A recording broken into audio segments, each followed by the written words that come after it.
this basically is the US Human Rights Report that comes out once a year.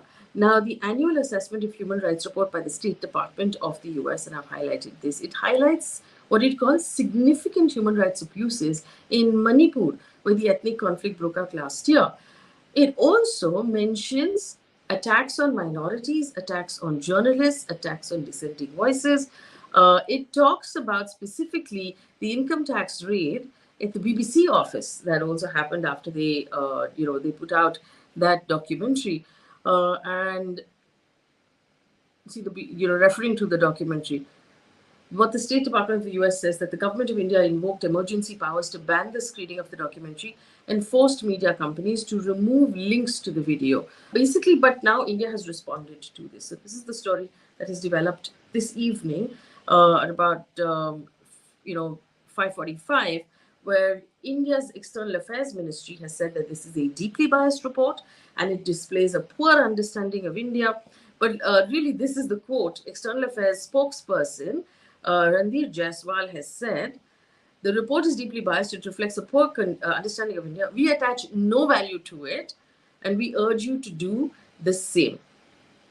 Right? So this is the statement that has come from the External Affairs spokesperson of this thing. So basically, what has happened here? There's another angle to this story about the U.S. State Department. The international press has questioned the US, the Human Rights Report for not actually pulling up the Israeli army enough and basically calling this hypocrisy.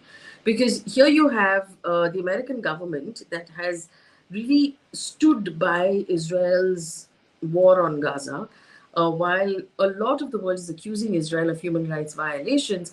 The US has continued to fund it and to give it weapons to continue this war, in spite of the fact that the United Nations and many members of the United Nations and the Security Council have insisted that there are human rights violations at this point.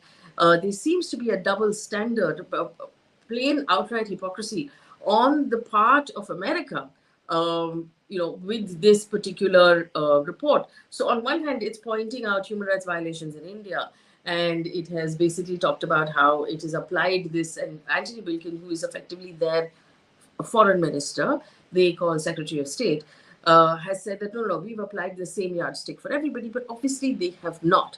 And that is something that has come under question across global media as to how is it that the US sort of places itself in a position of judgment for the rest of the world, where it can talk about human rights violations everywhere else, but it's not talking about what its own government is doing and what its ally, Israel, continues to do while it continues to fund them. Just a reminder, of course, of our memberships.